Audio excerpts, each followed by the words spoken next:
Musings, who I am, life reflections. Musings, who I am, life reflections.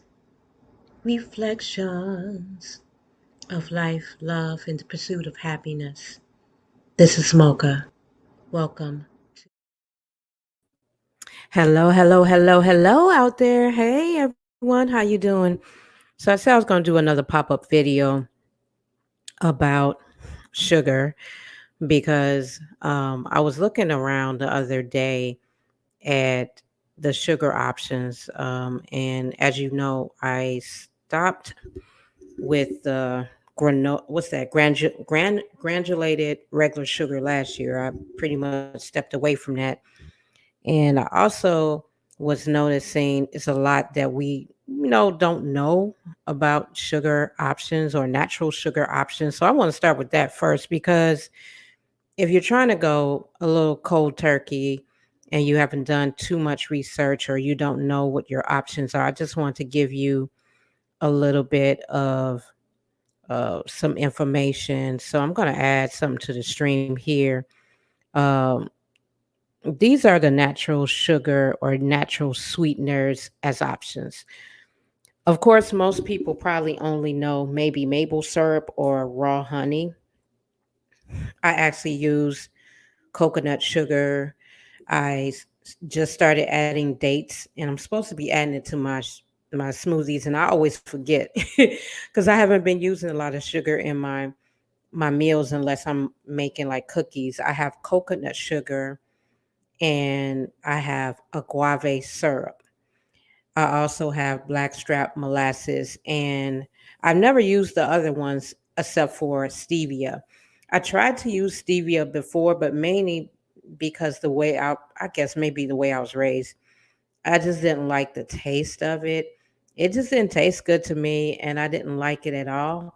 And that's all I have for that. But, just for you to know, educate yourself on, this list right here. These are the ones that you really should have.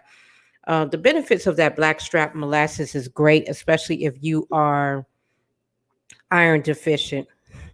It has a lot of vitamins inside of blackstrap molasses. It's not real sweet, but it's very, very nutritious and it's very, very good for your health. Agave syrup is great. I use the Wholesome brand, and I use the Wholesome brand for the coconut sugar. And I use only organic raw honey, and I really don't use raw honey that much.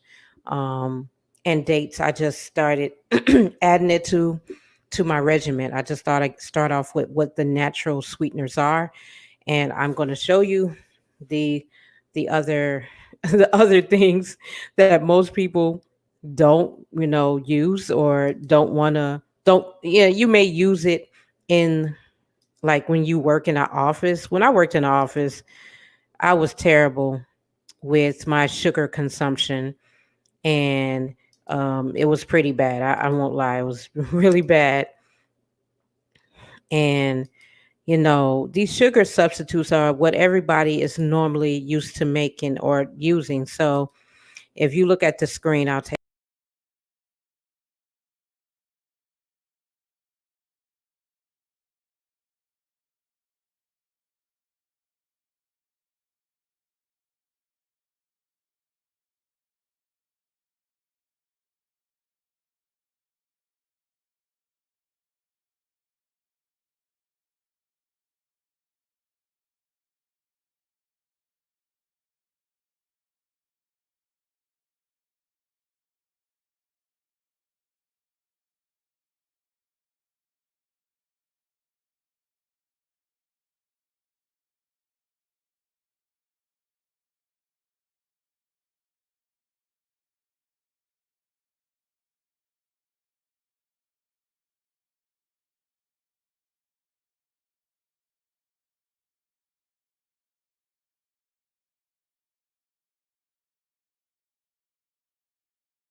You know, the bottom line is sugar substitutes used moderately as a part of a clean diet is good. But if you are overusing these sugar additives and you don't really kind of watch what you're doing, you could put yourself at crisis, especially if you're leaning more on these things. And it becomes a little addictive because you're used to using it all the time. I went cold turkey last year and I stopped drinking like, Snapple and, all these little sugary drinks. I stopped using regular sugar. I only use natural sugars. And to me, it's been very helpful that I use natural sugars um, because I'm not addicted to the stuff. And I like drinking my water with my lemon, or I cut open orange and I put it inside of my water. And to me, that's a lot better than me, um, relying on Kool-Aid. Kool-Aid used to be big in my house. I love Kool-Aid. I used to make Kool-Aid. When I moved to the East Coast, I was drinking a lot of Kool-Aid. And it was like 2009. And then I stopped. I realized how much sugar I was putting on my body and it was not good for me. So I stopped doing that. And that's that. So this is just a short, thing talking about how healthy sugars are. There are natural sugars you can use, and only you can choose what is best for you, right? It's very important for you to understand how your body operates and take a note of how your body is operating when you put sugars and fake sugars in. And a quick story: there was a man who did I wish I could find the link, but this man did a experiment. He lived in a rural area where there were ants and stuff like that, and I don't want to say he's a scientist, but he was basically checking out the reaction of of the ants to see if they would like eat which kind of sugar. So he placed little cup and bowls of all the ones that I mentioned, pretty much, you know, sweet and low, equal, all those. And then the ones that got eaten were the natural sugars. Of course, they ate the granulated sugar, but they ate the raw sugar. They ate the coconut sugar. They ate all the other sugars. And then the chemical ones, the ones that I mentioned that are terrible for you, the ones that are marketed to us heavily, stevia and all these, they did not eat them at all. They just left them there. Like they smelled around them and then they just went to the other bowls. And it was kind of funny. So that if ants won't even eat it and us human beings are taking it in our system, I become more of a food detective and I suggest you do the same. When you are looking at the foods that you're buying in, look up the ingredients, find out where those ingredients come from. It did surprise me. Side note that, I used to love those peach rings up in the store. I love peach rings. And I found out that they use part of the pig in the peach ring. And I was just like, I can't eat that no more. Of course, it's like out of sight, out of mind, because when you don't know, you don't care. But as you get older, you want to know what's going on in your body. Everything matters, especially the older you get. And I'm not getting no younger, so I have to. What I do for the next 10 years will help me in in the 20 years to come if I make it there. I mean, you know, and it's important to like treat my body well now. That's why I'm looking at these things. Side note, another side note, and it has nothing to do with sugar, but I was looking at salt this morning and sodium, and I was super annoyed because the labeling of things is just a lie to get money from us. It really is. I was looking at soy um, salt alternatives, right? And so I had bought something that said it was low sodium. And when I looked on it, it wasn't low sodium. It wasn't low sodium at all. It was just like as high as anything that I should be putting in my body. And I challenge you to research because I kept looking, I kept like Googling on Amazon and Walmart and saying a certain product and saying low sodium, low sodium. And I realized, because I buy a lot of stuff, I had a low sodium vegetarian soy sauce in my cabinet and it had maybe 90 milligrams in there. I was like, yeah, you need to go use that. Use that. No, use this other stuff. I looked up a vegetarian oyster sauce and even that was high. And I was like, man, but coconut aminos is one that I'm going to be adding to my cabinet because it's literally like it's under 100 milligrams, and that's great. When you are salt sensitive, if you have a family history of hypertension or any kind of medical condition, consider that when you are eating. Consider that in the sugars, the salts, and everything that you're taking. I say that with love because a lot of times we don't look at that and we just only go for what tastes good and what's good to us. But what tastes good to us and may not be good for us as we get older. So, that being said, I will see you guys probably in a week or so.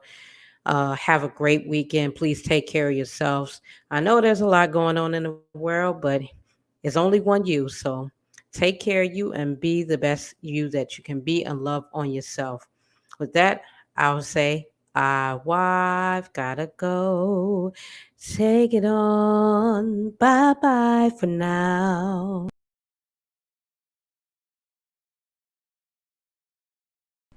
Welcome to my channel. Please click, like, and share.